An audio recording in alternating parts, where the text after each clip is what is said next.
Cek. Assalamualaikum warahmatullahi wabarakatuh. Bismillahirrahmanirrahim. Innal hamdalillah nahmaduhu wa nasta'inuhu wa nastaghfiruh wa na'udzu billahi min syururi anfusina wa min sayyiati a'malina. Man yahdihillahu fala mudilla lahu wa man yudlil fala hadiyalah. Nashhadu an la ilaha illallah wahdahu la syarika lah wa anna Muhammadan abduhu wa rasuluhu la nabiyya ba'dah. Allahumma salli wa sallim wa barik wa an'im ala nabiyyina Muhammadin wa ala alihi wa sahbihi ajma'in. Hadirin yang Allah muliakan, marilah kita membuka majelis kita dengan bersyukur kepada Allah Tabaraka wa Ta'ala atas nikmat karunia yang Allah tidak pernah hentikan kepada kita, dan justru kita yang suka berhenti dalam bersyukur. Maka perbanyaklah istighfar kepada Allah Tabaraka wa Ta'ala, lalu muhasabah, lalu banyak-banyak bersyukur. Wa qalilun min ibadiyas syakur, sedikit hambaku yang pandai bersyukur, sedikit hambaku yang pandai bersyukur, kata Allah Subhanahu wa Ta'ala. Itu yang Allah firmankan dalam surat Saba ayat 13. Maka jadilah yang sedikit tersebut. Kalau yang punya alam semesta ini menyatakan sedikit, maka pantaskah kita santai-santai dan kita menggampangkan dan meremehkan masalah ini? Karena kegagalan dalam bersyukur itu fatal, hadirin. La in syakartum la azidannakum wa la in kafartum inna adzabi lasyadid. Kalau kalian bersyukur, aku akan tambah nikmat tersebut. Dan kalau kalian kufur nikmat, nggak bersyukur, itu azabku sangat pedih, kata Allah. Jadi sekali lagi, PR kita bukan keluar dari masjid ini sebatas bawa pengetahuan, bawa ilmu, dan senang mengerti dan tercerahkan terhadap suatu hal. Kita harus yakin bahwa saat kita keluar dari majelis ini, kita membawa pulang PR. Itu PR bersyukur. Dan begitulah penuntut ilmu itu hidup. Begitulah penuntut ilmu itu menjalani kehidupan.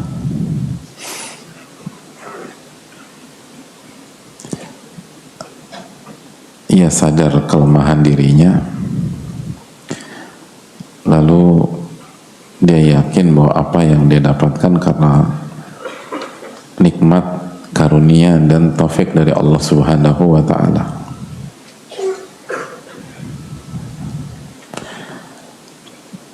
Maka sekali lagi, hadirin, semoga Allah memberikan taufik kepada kita untuk bisa bersyukur. Amin ya rabbal alamin.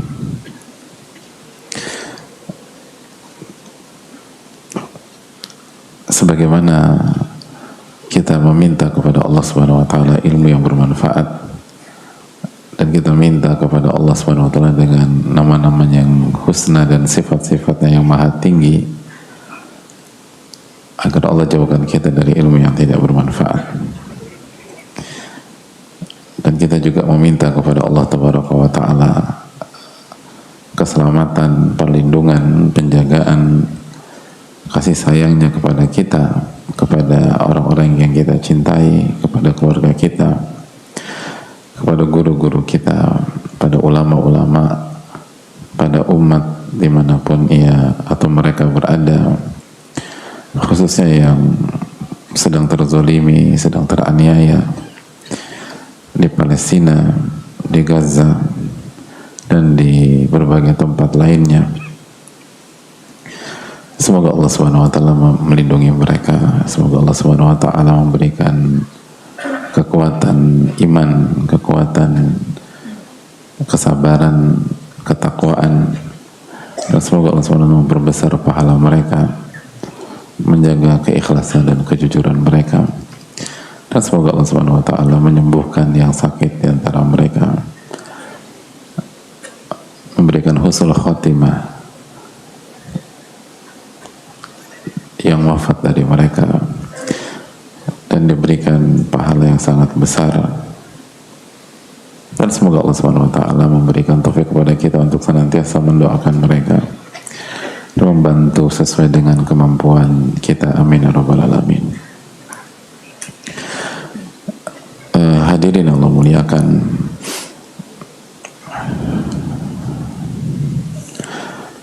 kita kembali ke pembahasan kita.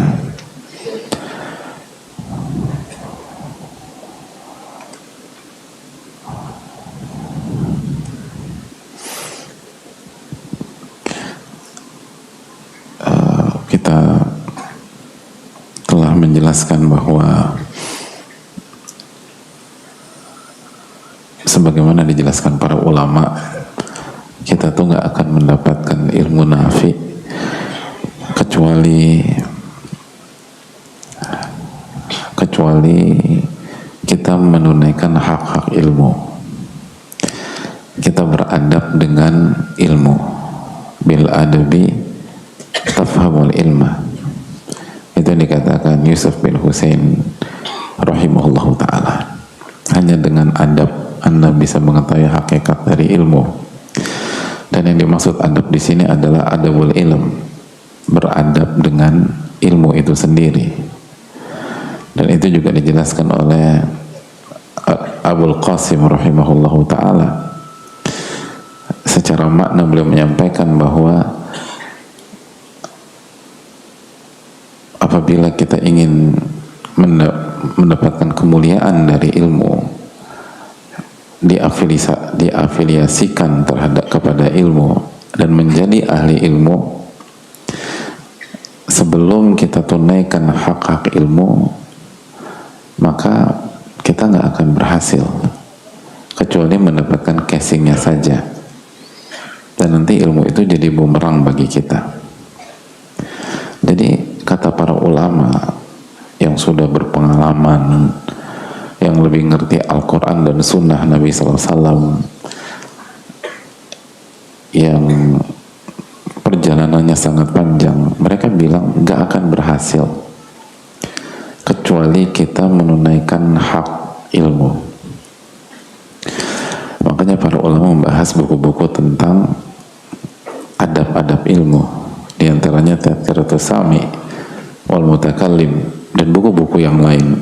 Ada Ta'lim Muta'allim, ada banyak buku tentang masalah ini. Tujuannya adalah agar kita berhasil mendapatkan ilmu nafi. Dan hadirin Allah muliakan, di pertemuan yang lalu kita sudah jelaskan juga bahwa penuntut ilmu itu adalah orang-orang yang takut kepada Allah, tapi di waktu yang sama hidupnya itu penuh harapan kepada Allah Subhanahu wa taala. Dan kita sudah jelaskan bahwa harapan itu sangat penting. Penuntut ilmu itu, jadi kalau ilmu kita nggak bermanfaat nih, jadi kita cek diri kita aja sendiri. Kalau ilmu kita bermanfaat, kita itu nggak pernah pesimis, nggak pernah pesimis. Kita itu sangat optimis, sangat optimis.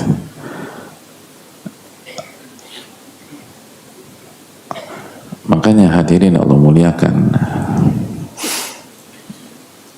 ketika saya mau tanya sama antum sekalian, ayat apa yang dinobatkan sebagai ayatnya pembaca Al-Quran? Ayatul Qurra Siapa yang tahu? Kan udah ikut halaqah tadi ya. Apa ayat yang dinobatkan oleh para ulama sebagai ayatnya pembaca-pembaca Al-Quran? Hah? Apa? Iqra. Ayat Iqra. Iqra Ustaz. Masya Allah. Optimis ya? Ini baru penuntut ilmu. Salah. Masih. Bukan nih. Apa penting optimis? Masih optimis nggak? Masih. Baru udah salah. Nggak apa-apa.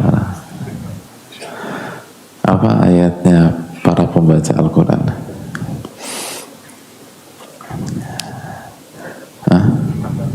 Al-Fatihah. Al-Fatihah itu ayat apa surat? Surat. Surat apa ayat? Masya Allah. Semakin jauh jawabannya kita kasih biar lebih dekat lagi, termotivasi. Ayat apa?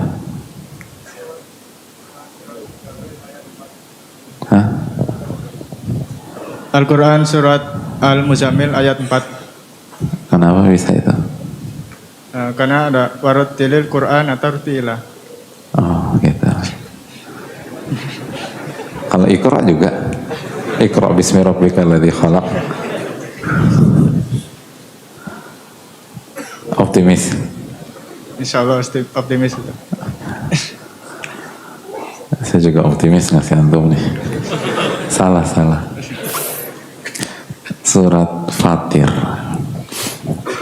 ayat 29. Itu yang dinobatkan sebagai ayatul Qurra, ayatnya para pembaca Al-Quran, ayatnya orang-orang yang dekat dengan wahyu, dekat dengan ilmu. Allah berfirman, innal ladzina yatluna kitaballah wa aqamus shalah wa anfaqu mimma razaqnahum sirra wa alaniyah yarjuna tijaratan lan tabur. Sesungguhnya orang-orang yang membaca kitabullah, membaca Al-Quran, wa yunfiq wa aqamus shalah, dan orang-orang yang mendirikan salat, wa anfaqu mimma razaqnahum, dan mereka berinfak dari rizki yang kami berikan kepada mereka. Terus apa lagi? Sirra wa alaniyah, baik dalam kondisi rahasia maupun kondisi terang-terangan. Terus yarjuna tijaratan lan tabur, mereka berharap perniagaan, bisnis yang tidak pernah dan tidak akan rugi.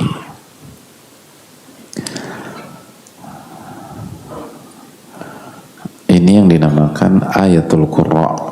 Dari antum yang hadirin yang belajar tahsin, yang menghafal Al-Quran, yang belajar tajwid, yang belajar tuhfah, yang belajar jazariyah, yang punya halaqah, yang belajar tafsir, yang belajar Al-Quran, ini jangan lupakan ayat ini. Ini ayatnya para qurra. Qurra itu jamak dari qari. Qari itu artinya pembaca. Jadi pembaca Al-Quran itu hidupnya yatluna kitabullah, mereka membaca Al-Quran. Cukup. Wa aqamus shalah, mereka menegakkan salat. Cukup? Belum. Wa anfaqu mimma razaqnahum sirra wa alaniyah, dan mereka berinfak, mau yang kaya maupun yang pas-pasan berinfak. Mimma razaqnahum, Mereka ambil dari rizki yang Allah berikan kepada mereka.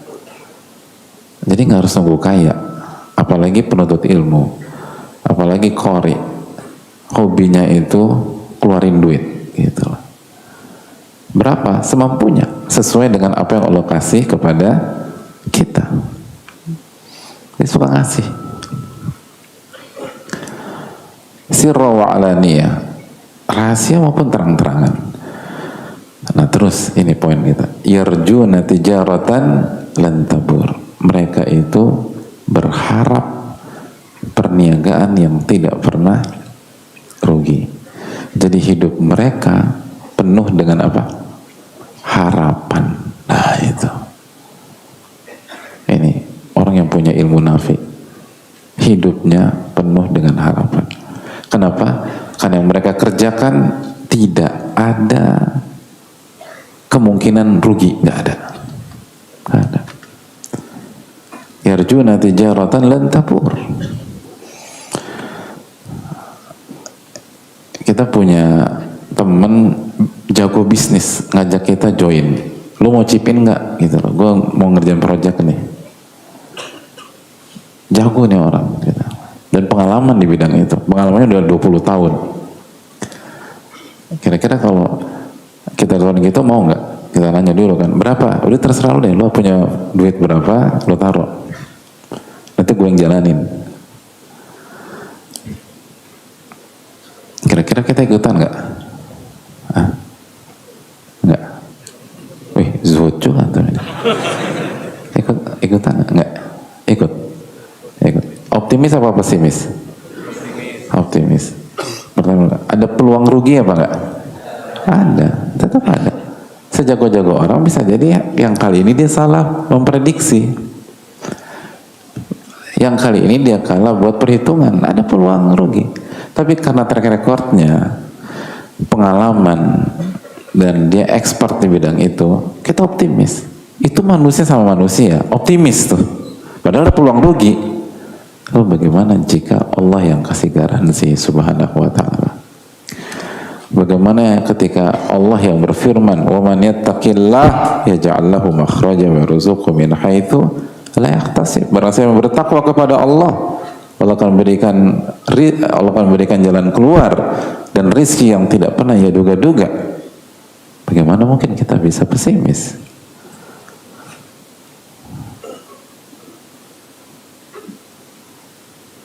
Kita hidup dengan harapan dan optimisme. Kita hidup dengan harapan dan optimisme. Karena kita berinteraksi dengan firman-firman Rabb kita yang tidak mungkin salah, yang tidak mungkin keliru.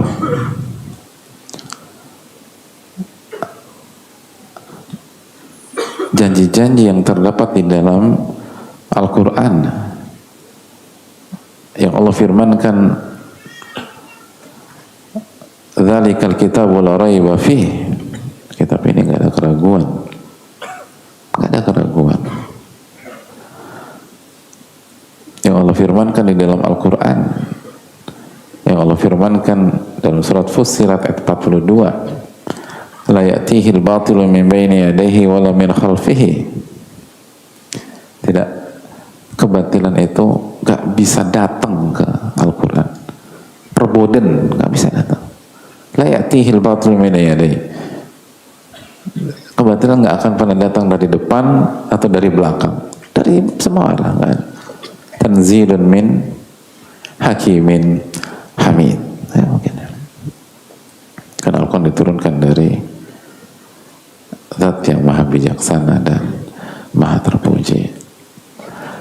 Jadi penuntut ilmu, kembali lagi tadi kita katakan surat Fatir, yarjuna tijaratan lan tabur. Mereka itu senantiasa berharap perniagaan dan bisnis yang tidak mungkin rugi. Maka hidup mereka selalu optimis, hidup mereka selalu semangat, hidup mereka selalu punya harapan, nggak lemas. Dan itu yang menunjukkan ilmu kita bermanfaat. Maka lihat aja, kalau ingin tahu ilmunya bermanfaat atau enggak, lihat spiritnya, lihat energinya ketika dia hidup, lihat narasi yang dibangun, lihat kesehariannya. Kalau berkeluh kesah lalu curhat segala macam, itu ilmu apa? Walaupun sering ngaji, bukan begitu. Tapi walaupun susah, walaupun ini, tetap optimis, tetap berharap sama Allah. Itu ilmu bermanfaat. Ilmu bermanfaat. Itu poin. Itu hal poin. Makanya saya suka bilang, salah satu guru saya itu suka ngajak ke pantai, hafizahullah ta'ala. Lalu sama murid-murid nih diajak ke pantai, lalu pasti pantai. Atau kalau ke pantai ngapain? Udah gak usah cerita deh, kan banyak macam-macamnya. Pantainya hampir steril ya. Terus dia bilang sambil nunjuk lautan, antum melihat tuh lautan tuh,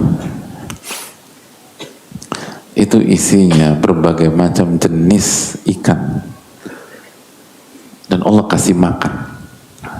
Allah kasih makan tuh ikan-ikan. Masa kalian gak dikasih makan sama Allah? Gitu. Dan yakin guru kita tuh, masa kalian gak dikasih makan sama Allah?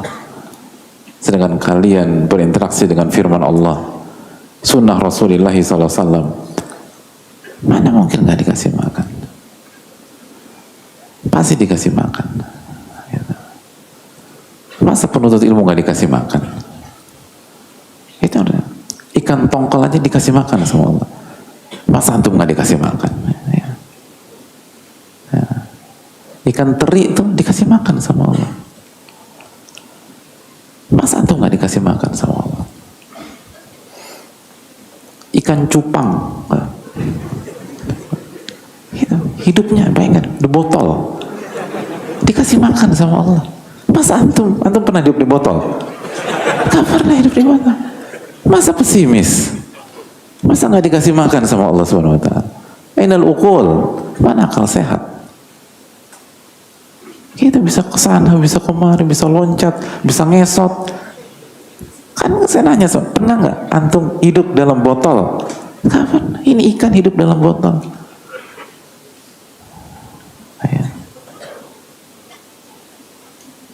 Dan itu ikan punya energi, betul nggak? Ikan cupang, ditemui sama cupang, naik gitu, punya energi. Mana lesu? Ini kita bisa ngesot, bisa lari, lesu, masya Allah. Kalah sama ikan. Pada Allah berfirman, laqad khalaqnal insana fi ahsani taqwim. Kami telah ciptakan manusia dengan sebaik-baik ciptaan. Maka minta pertolongan kepada Allah.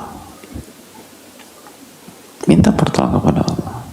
Lalu semangat hidup tuh. Kita belajar. Itu fungsinya belajar. Ilmu itu bukan buat keren-kerenan, bukan buat jago-jagoan, bukan casing, bukan sebatas personal branding. Ilmu itu nafi, ilmu yang bermanfaat, yang memberikan energi, memberikan spirit, memberikan optimisme, memberikan harapan kepada kita.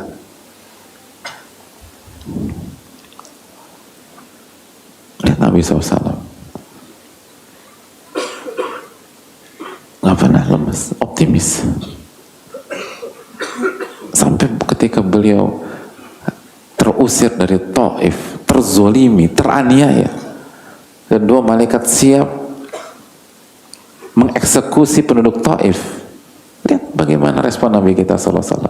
Jangan. Saya masih berharap dari sulbi mereka lahir generasi yang beribadah kepada Allah dan tidak melakukan kesyirikan. Itu kalau bahasa kita gagal total di misi itu, bahkan terusir.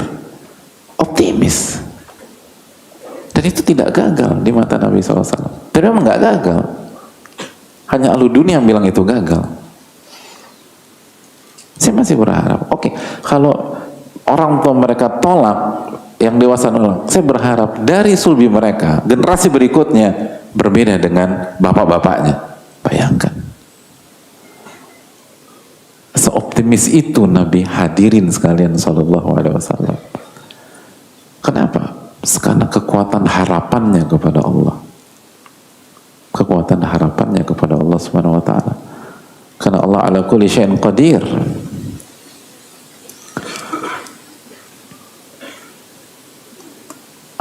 Allah Maha berkuasa atas segala sesuatu. Al-Baqarah 148. Innallaha ala kulli syai'in qadir. Sesungguhnya Allah Maha berkuasa atas segala sesuatu. Mampu. Apa susahnya bagi Allah Tabaraka wa Ta'ala?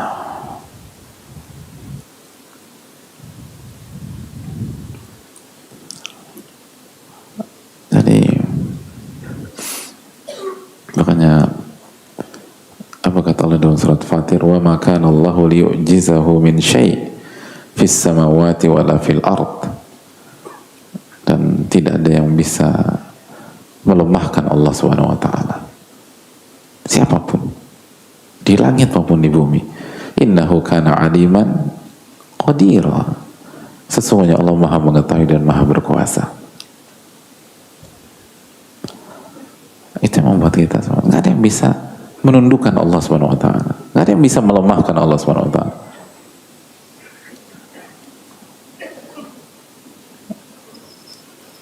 Nggak mungkin. Allah Maha berkuasa. Cuman kita kurang percaya dengan Rabbul Alamin. Iman kita masih kurang. Maka kita sering suudzon, buruk sangka, dan akhirnya kita dihukum dengan buruk sangkanya kita tersebut. Allah berfirman, ana inna dhanni abdi bi. Aku ini tergantung prasangka hambaku terhadap diriku. Dalam riwayat, in khairan fa khair wa in syarran fa syarr. Kalau baik maka kejadiannya baik nanti. Dan kalau buruk sangkaannya, maka yang kejadian buruk, kata Allah SWT. Itu kita itu seringkali. Illa man rahimah rabbuh, kecuali yang dirahmati oleh Allah Subhanahu wa taala. Kita seringkali kemakan dengan prasangka kita kepada Allah. Kita termakan dengan pesimisme kita. Makanya kan yu'jibunil fa'lu. Nabi kita SAW itu kagum dengan optimisme. Senang Nabi SAW dengan optimisme itu. Dan optimisme itu yang terkuat, harapan yang terkuat itu lahir dari ilmu kita terhadap nama-nama dan sifat-sifat Allah Subhanahu wa taala. Lahir dari iman kita terhadap Allah Tabaraka wa taala. Itu tadi, nggak ada yang bisa melemahkan Allah. Dan Allah maha berilmu dan maha berkuasa. Berarti yang terjadi di alam semesta ini, yang terjadi dalam kehidupan kita adalah apa yang Allah tetapkan, apa yang Allah janjikan. Dan janji Allah jelas di dalam Al-Quran. Innallaha ma'as sabirin wa man yattaqillaha yaj'al lahu makhraja wa yarzuqhu min haitsu la yahtasib wa man yatawakkal 'ala Allahi fa huwa hasbuh innallaha balighu amri. Itu semua janji-janji. Itu yang akan terjadi. Tapi kita kadang-kadang terburu-buru hadir, nggak sabar, atau salah persepsi ketika kita mengharapkan pertolongan. Seringkali yang kita pikirkan bahwa pertolongan itu adalah uang, kerjaan, dan lain sebagainya, padahal nggak demikian.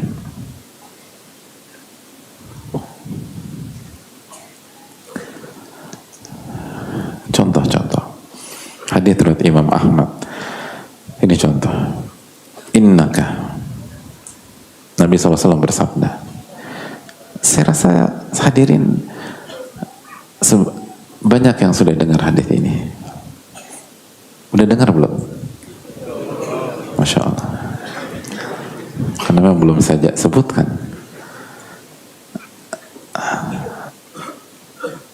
Nabi SAW bersabda, innaka lan tada'a syai'an lillahi azza wa jal. sesungguhnya tidaklah engkau meninggalkan sesuatu karena Allah illa abdalakallahu bihi ma huwa khairun laka minhu, kecuali Allah akan gantikan dengan sesuatu yang lebih baik untukmu dibanding hal tersebut.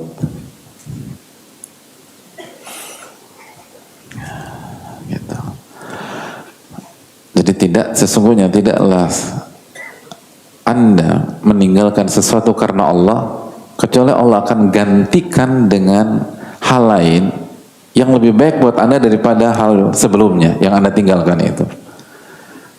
Jadi ada hal yang kita tinggalkan karena Allah, haram misalnya, atau melalaikan, kita tinggalkan.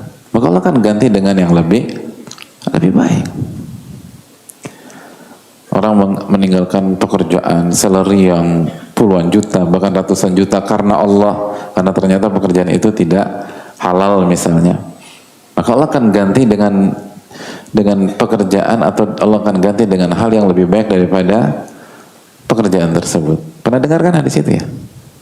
Atau tadi belum? Gimana sih? Belum disebutin Pak Ustadz. Nah, pertanyaannya, ketika hadirin misalnya meninggalkan pekerjaan misalnya yang income-nya 70 juta per bulan, gitu. Atau sebelum meninggalkan di persimpangan nih, gitu, ninggalin enggak, gitu. Gaji 70 juta, besar nggak sih 70 juta? Besar. Okay. Kalau meninggalkan pekerjaan dengan gaji 70 juta, berat apa enggak? Berat ya. Pas enggak, Anda harus tinggalin. Karena ini haram gitu. Pas mau buat keputusan, mau sign, dibisikin lagi. Sayang, 70 juta bro. Mubadir. Innal mubadirin akanu ikhwana syayatin. Ada tuh ayat tuh. Loh iya kan harus, syubhatnya harus kuat juga. Kalau syubhatnya, syaitan kan pinter gitu loh. Mubadir, enggak benar ini gitu. Ini bukan mubadir, ini harta haram. Teruskan pergolakan. Terus udah deh, Anda mau kajian aja, pening nih gitu. Siapa tahu dapat pencerahan lah di kajian. Pas kajian dengar hadis ini. Innaka lan tada'a syai'an lillah, sesungguhnya tidaklah engkau meninggalkan sesuatu karena Allah illa abdalakallah bihi ma huwa khairun laka minhu, tidaklah engkau tinggalkan sesuatu karena Allah kecuali Allah akan gantikan dengan hal yang lebih baik buat Anda dibanding hal tersebut. Ya, begitu mendapatkan itu, kira-kira seperti apa tuh hati? Itu seperti mendapatkan air di tengah Sahara. Ini benar nih. Dan ketika kita mendapatkan hadis riwayat Imam Ahmad ini, yang terbesit di benak kita, apa hadirin? Gaji 70 juta. Nabi SAW bersabda, barang siapa meninggalkan sesuatu karena Allah, Allah akan ganti dengan yang lebih baik. Yang ada di benak kita, apa yang lebih baik tersebut? Apa? Pekerjaan yang gajinya berapa? 69? Bayangkan, 69 aja nggak puas antum. Bukan 69 akhi. Nabi sallallahu alaihi wasallam. Ana optimis, minimum 70,5 gitu. Kan 70 juta, naik 70. Kan begitu ya. Ternyata minggu depannya dipanggil. Dapat panggilan. Nego. Kan kalau interview suka ditanya, kira-kira mau dapat gaji berapa Pak? Gitu. Ingat hadis ini. Minimum 70,5. Masya Allah. Ternyata ini perusahaan mampunya cuman 8 juta. Enggak. Kenapa enggak? Nabi SAW enggak pernah bohong gitu. Terus nanti ada panggilan. Sampai itu tadi nanti ada panggilan. Sampai ada kasih berapa Anda mau? 70,5. Terus pokoknya 70,5. Perusahaan kita hanya sanggup 69. Enggak mau. Illa abdalakallahu bihi ma huwa khairun minhu, kecuali Allah akan gantikan dengan yang lebih baik. Enggak mau. 69, enggak mau. 69,5, enggak mau. Oke, mentok 70, enggak. Sama soalnya. Ini lebih baik. Hadirin, akhirnya nggak dapat kerjaan gitu. Lalu nanti begitu udah lama jobless, frustasi. Dan begitu frustasi yang disalahin siapa? Rasulullah SAW nanti. Na'udzubillah tuma na'udzubillah. Hadirin Allah muliakan. Tahukah apa keterangan para ulama tentang hadis ini? Sebagaimana dijelaskan oleh Ibnu Al-Qayyim rahimahullah dalam Fawaid. Al-iwad anwa'un mukhtalifah. Ini penggantinya itu variannya tuh banyak, bentuknya itu banyak. Wa ajallu ma yu'awwadu bihi, dan yang terbaik, termulia. Artinya apabila seseorang meninggalkan sesuatu karena Allah, maka Allah akan ganti dengan yang lebih baik. Dan pengganti yang terbaik di antara yang lebih baik adalah al-unsu billah wa mahabbatuh wa tuma'ninatul qalbi bihi wa quwwatuhu wa nasyatuh wa farahu wa ridahu an rabbih ta'ala. Itu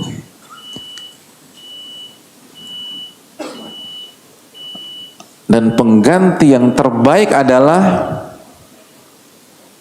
insyaallah kita akan bahas pada salat maghrib berjamaah. Wassallallahu wasallam ala nabiyina Muhammad.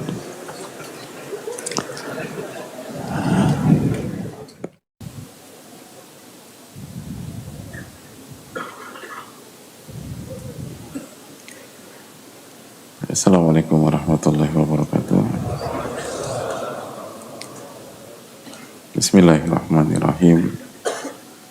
Alhamdulillahi rabbil alamin. Wa bihi nasta'in ala umuri dunya waddin, wa salatu wassalamu ala asyrafil anbiya wal mursalin. Allahumma a'izzal islam wal muslimin wa adillal syirka wal musyrikin. Amin ya rabbal alamin. Hadirin Allah muliakan, kita akan melanjutkan kembali. Kita lagi membahas bahwa tidak ada alasan untuk tidak berharap dan tidak optimis, dan itu salah satu adabul ilm. Dan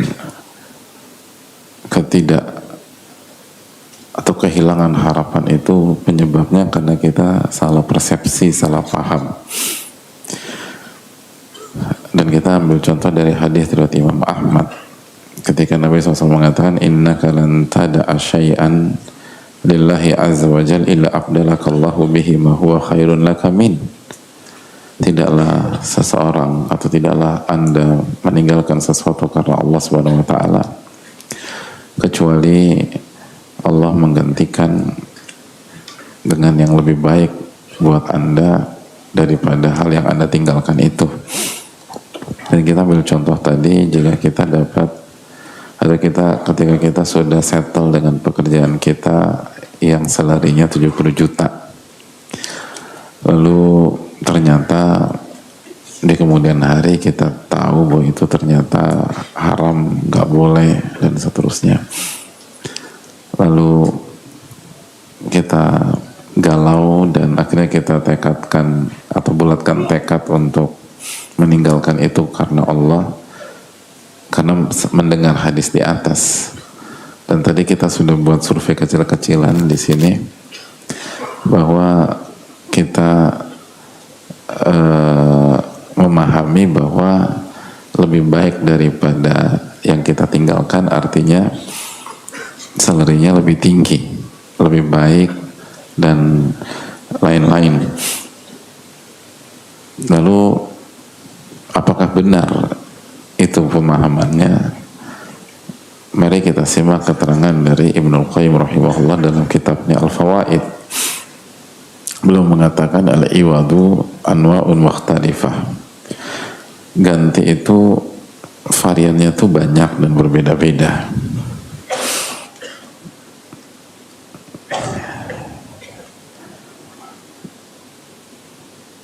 Dan yang paling terbaik adalah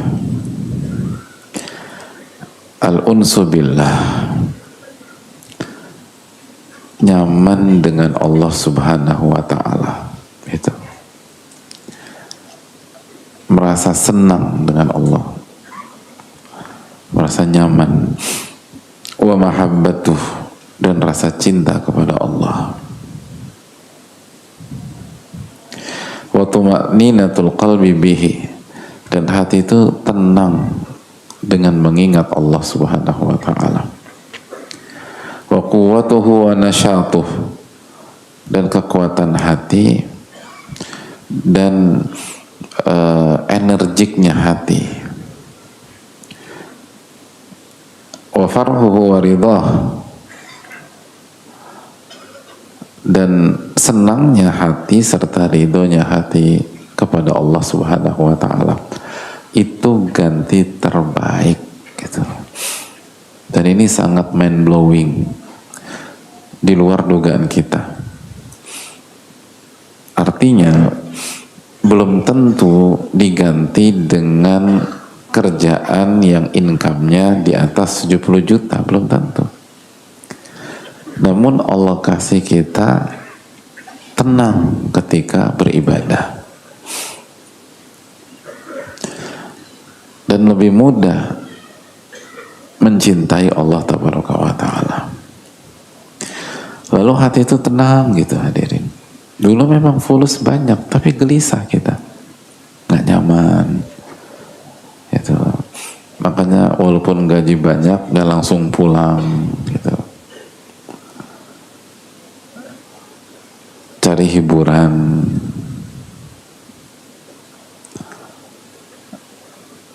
Jadi duit ya hilang entah kemana, udah nggak berkah udah. Kenapa? Nggak ada ketenangan di kerjaan, suntuk, gelisah, pulang ke rumah ribut nanti sama istri, akhirnya cari pelarian ke tempat lain gitu. Memang semua bisa dibeli dengan uang kita, tapi nggak tenang. Lalu nanti kena mental illness. Tapi begitu kita tinggalkan, mungkin kita nggak dikasih kekayaan yang sama sampai kita wafat nanti. Semua berubah, tapi kita dikasih ketenangan, dikasih kenyamanan. Dulu tuh sholat nggak pernah khusyuk, sekarang bisa khusyuk. Dulu nggak ada kepikiran bisa meneteskan air mata ketika taqarrub kepada Allah. Sekarang tuh bisa gitu loh ketika tahajud. Dulu tuh gampang nyesek kalau ngalamin kejadian yang gak sesuai dengan ekspektasi. Sekarang tenang gitu, ridho terhadap takdir Allah. Itu lebih baik daripada income secara materi kita sebelumnya. Itu poin. Jadi untuk tidak optimis dan tidak ada alasan untuk tidak punya harapan. Dan itu real, hadirin. Mungkin ya, keterangan Ibnu Qayyim itu masih agak sulit dipahami bagi orang yang belum turun dalam kehidupan real, gitu. Tapi bagi orang yang sudah makan asam garam kehidupan, sudah mengalami ujian-ujian hidup yang besar-besar, itu lebih mahal daripada harta dunia.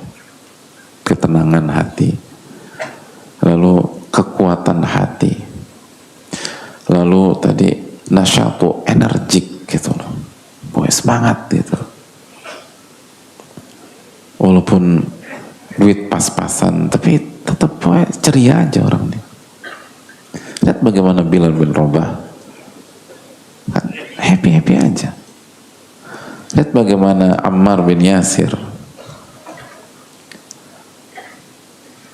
Lihat bagaimana para sahabat-sahabat yang dari kalangan fuqara wal masakin, dari orang-orang fakir dan miskin. Bagaimana spirit mereka? Mereka tuh memang nggak punya uang, tapi mereka punya semangat hidup, gitu loh. Mereka punya spirit.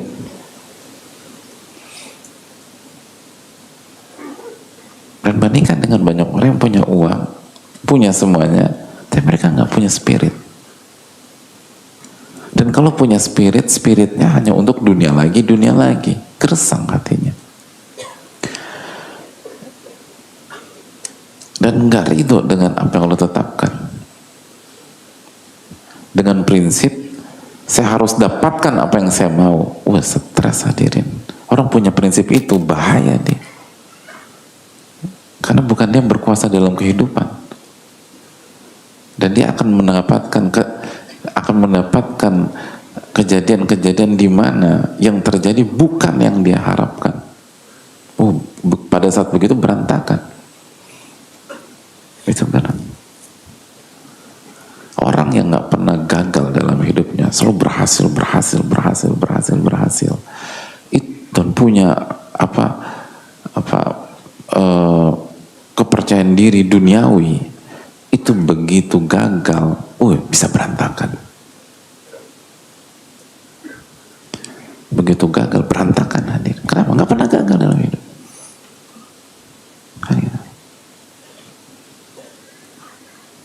Beda dengan hadirin sekalian, gagal tenang. Karena memang udah sering gagal, gitu.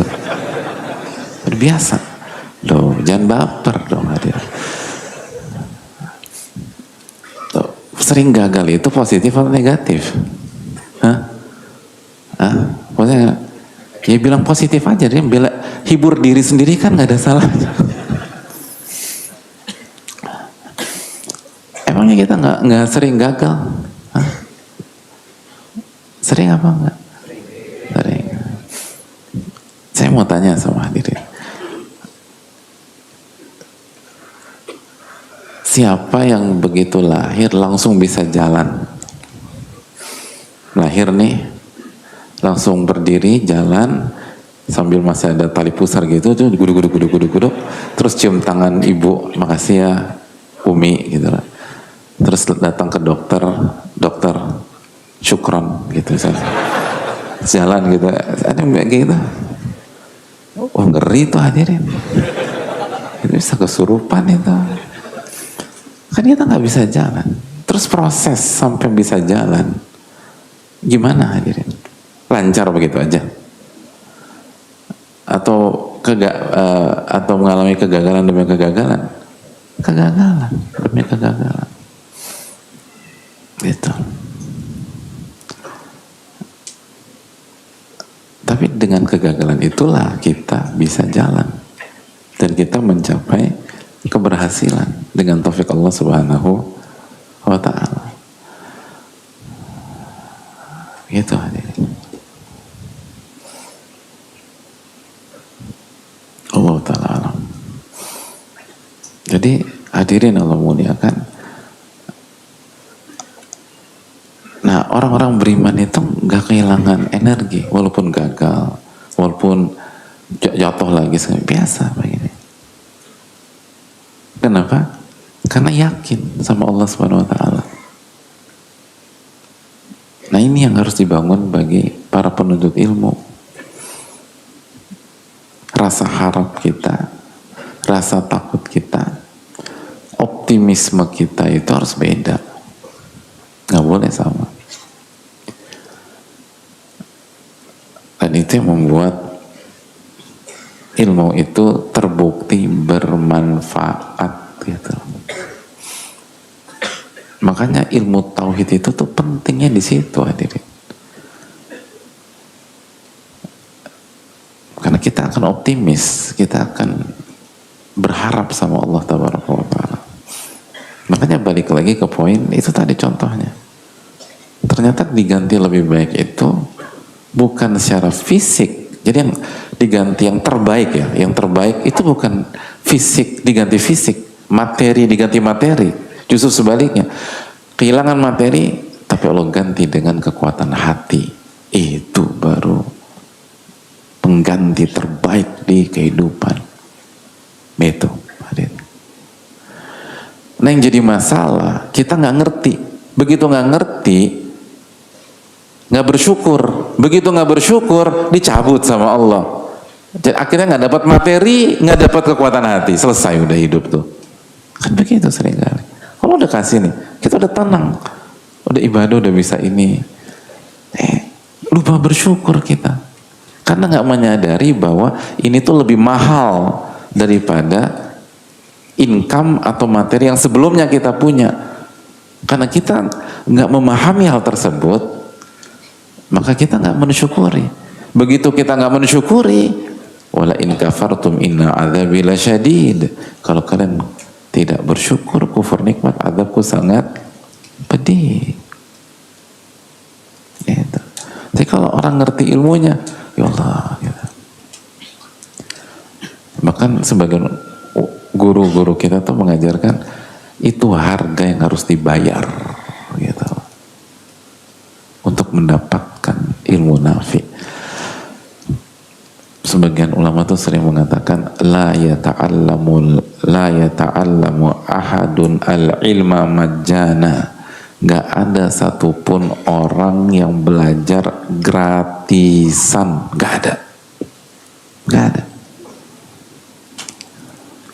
Walaupun dia datang ke kajian yang free of charge, dia datang kajian gratis, tapi sejatinya dia harus bayar itu.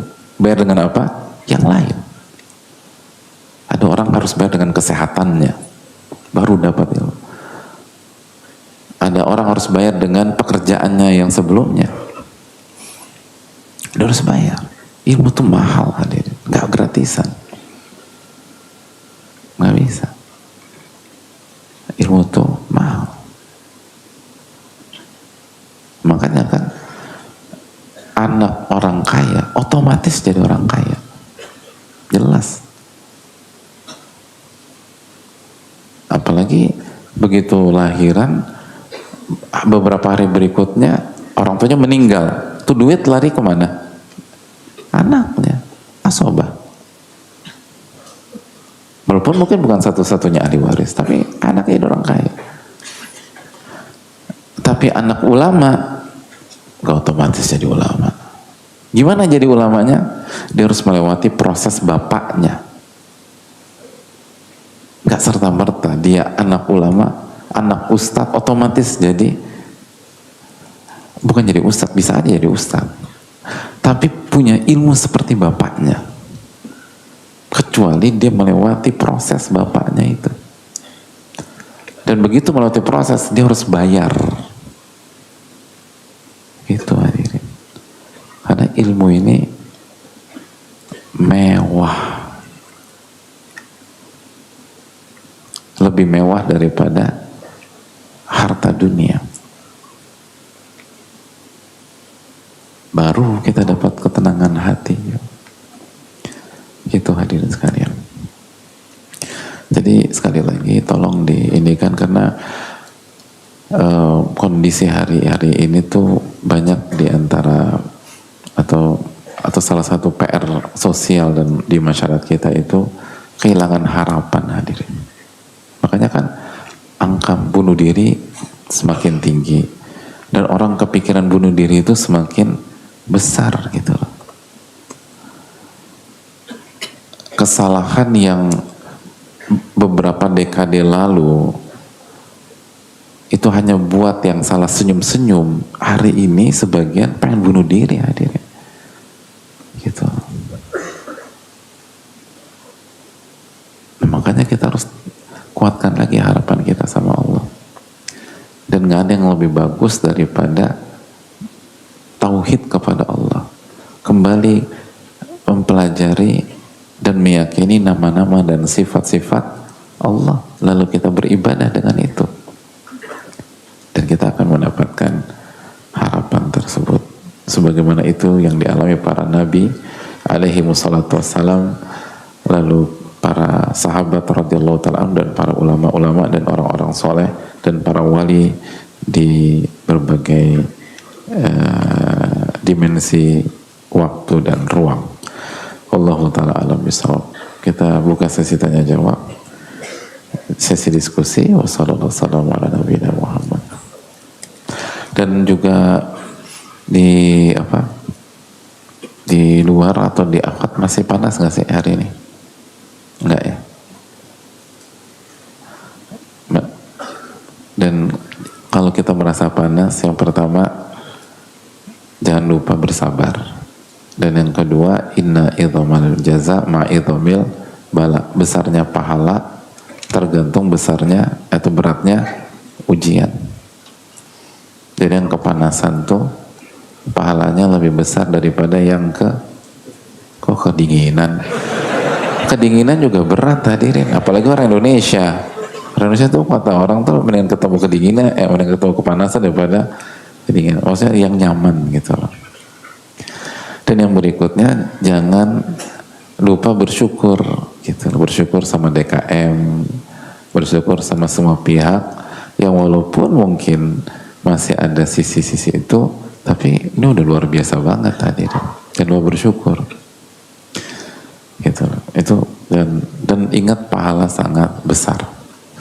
Dan kondisi kayak gitu dibanding kondisi para ulama dulu dalam menuntut ilmu mah, ini kita mah jauh banget enaknya lah hadirin.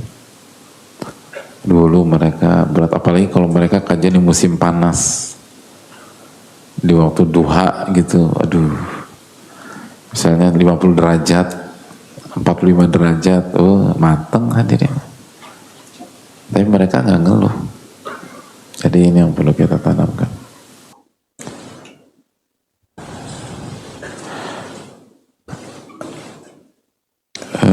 Bismillah, assalamualaikum warahmatullahi wabarakatuh. Waalaikumsalam warahmatullahi wabarakatuh. Semoga Ustadz, keluarga, dan seluruh umat muslim hilang. Mana ya?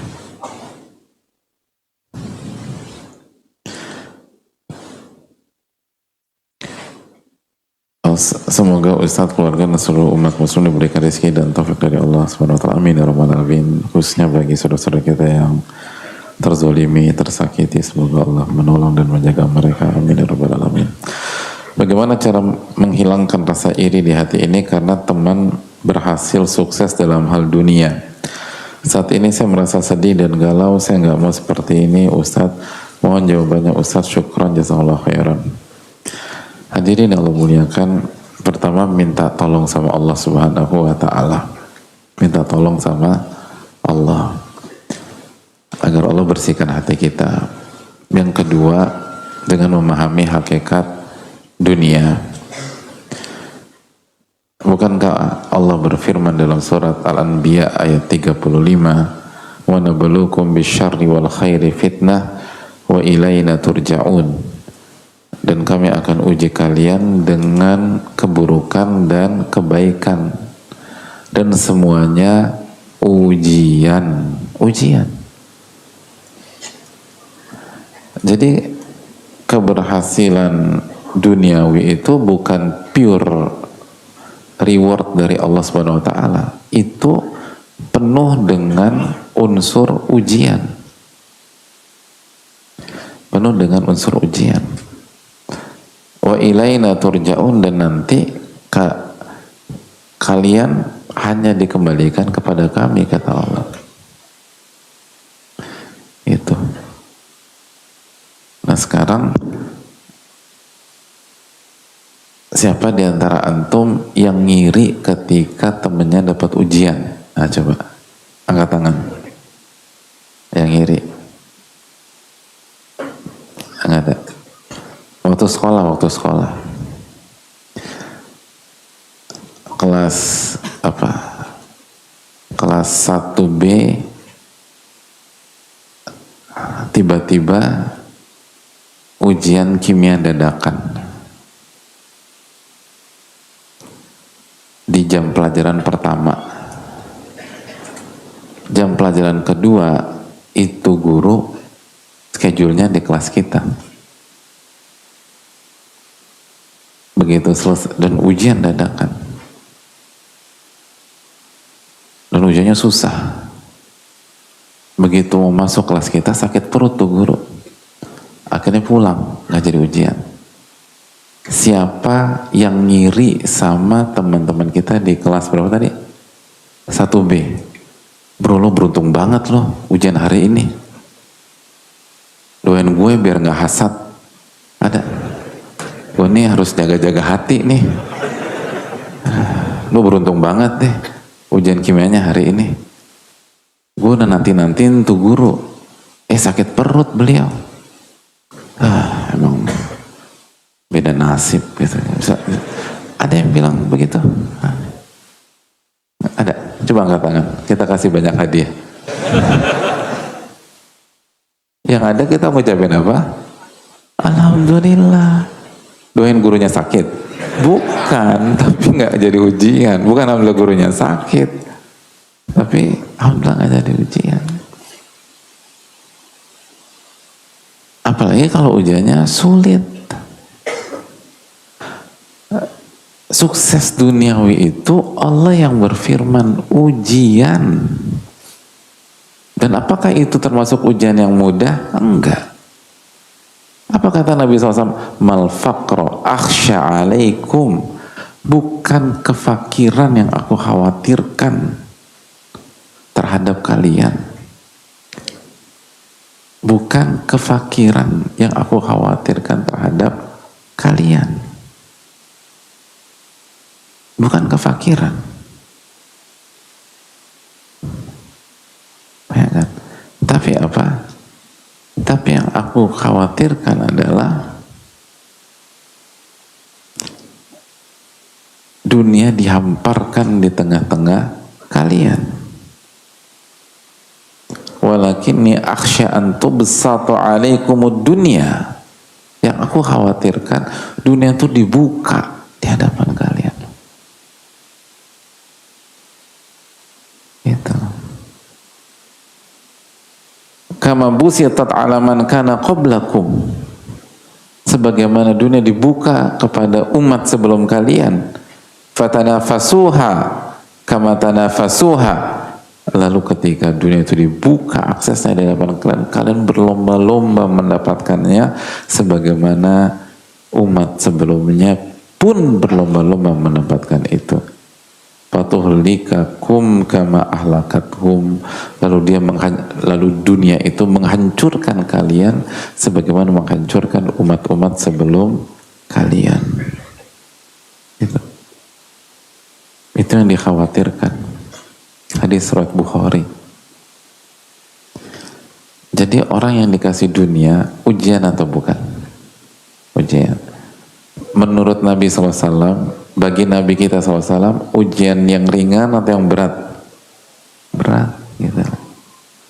Jadi gimana? Pantas dingiriin dan dihasati? Oh masih pantas aja dia. Tetap aja ke sana ya Allah. Makanya kan hadirin sekalian,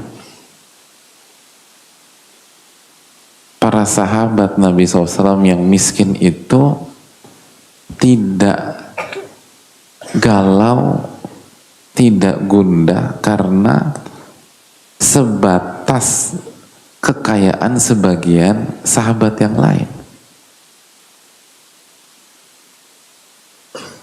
Tapi mereka gibtoh tuh iri yang positif, iri tanpa berharap orang tersebut kehilangan nikmatnya, itu gibtoh. Pengen kayak dia gitu. Gibtohnya karena apa? Mari kita simak ucapan mereka. Kata sahabat yang miskin, "Dhahaba ahlud duthuri bil ujur." Orang-orang kaya itu telah mengalahkan kita dengan memborong pahala gitu. Mereka bawa pahala buat mereka gitu. Artinya jadi dhahaba ahlud duthuri bil ujur, mereka pergi mengalahkan kita dengan memenangi pahala. Lihat pahala, bukan dhahaba ahlud duthur bisayyarat misalnya, mereka mengalahkan kita dengan koleksi mobil-mobil mereka. Enggak begitu. Yang pertama nggak ada mobil dulu, tapi kan ada onta, ada kuda. Nggak bilang gitu. Mereka mengalahkan kita dengan outfit mereka. Nggak ada bilang begitu. Mereka mengalahkan kita dengan pahala. Apa yang dimaksud dengan pahala? Yusalluna kama nusolli. Mereka sholat, orang-orang kaya itu sholat sebagaimana kita sholat. Jadi ketika kita orang miskin sholat, orang kaya juga sholat. Kita udah di saf pertama, orang kaya saf pertama juga. Gitu. Jadi orang kaya di zaman Nabi itu semangat ibadahnya. Gitu hadirin. Wa yasumuna kama nasum. Mereka berpuasa sebagaimana kita orang-orang miskin puasa. Kan bagi sebagian orang puasa ibadah spesialis orang yang itu kan, gitu. Tapi ternyata orang kaya puasa juga zaman Nabi SAW. Kita puasa, mereka puasa. Lalu walahum fadlun min amwalihim, dan mereka punya keutamaan harta yang kita nggak punya. Gitu.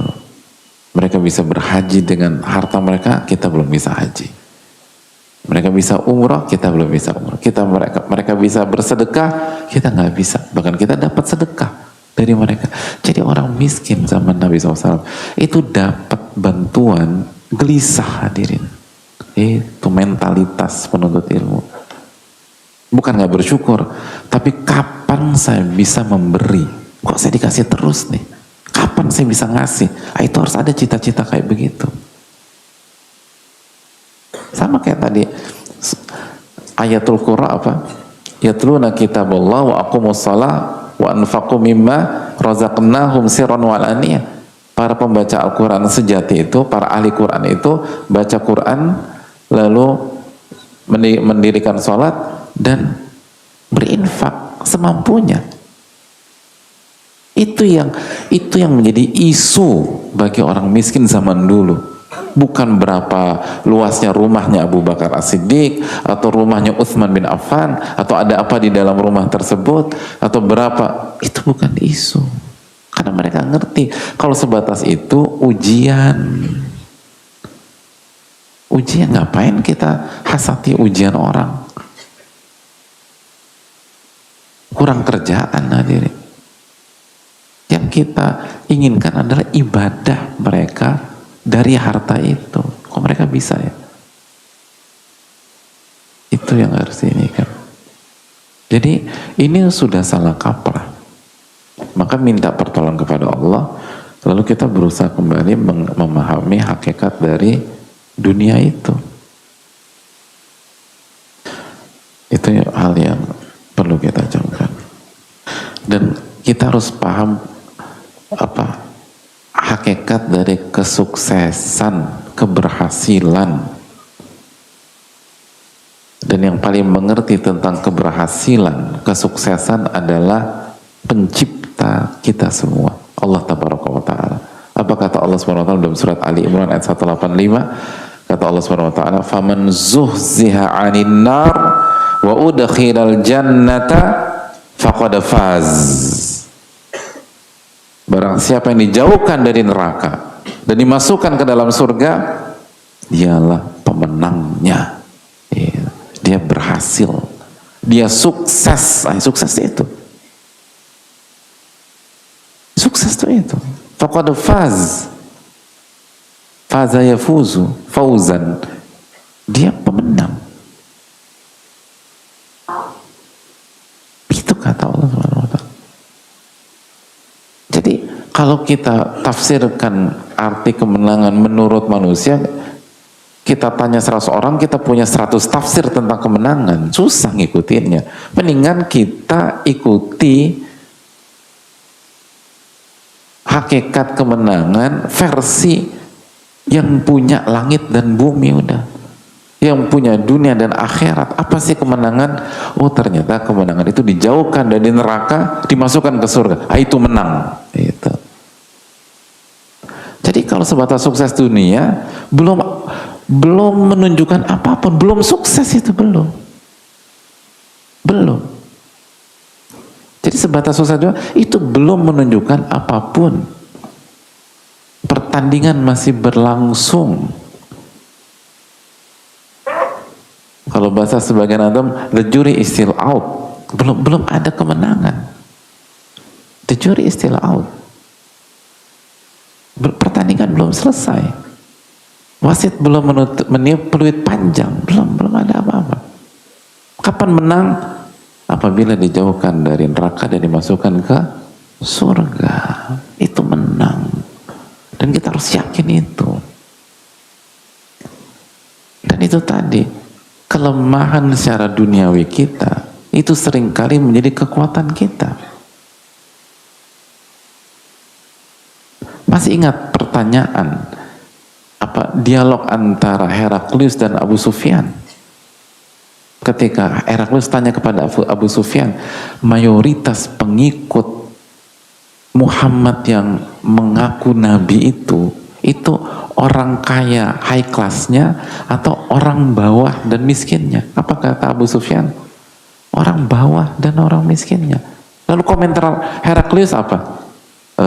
Bukan level saya itu. Apa bilang begitu? Berarti nggak masuk radar lah. Emang begitu? Kata Heraklius apa?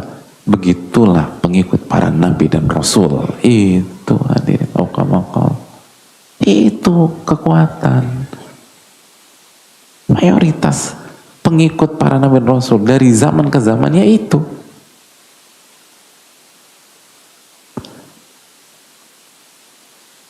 Lalu orang kayaknya bingung, jadi saya harus miskinkan diri saya ini Pak Ustadz? Ya enggak juga. Kan mayoritas, ada yang kaya, tapi mayoritas itu yang itu. Oleh karena itu hadirin sekalian, kelemahan secara duniawi seringkali menjadi kekuatan kita. Dan gak mudah istiqomah di level atas tuh gak mudah, kecuali ditolong dan dimudahkan oleh Allah Subhanahu wa ta'ala. Itu poin yang perlu kita campur. Allah Ta'ala bisa. Udah adanya, oke.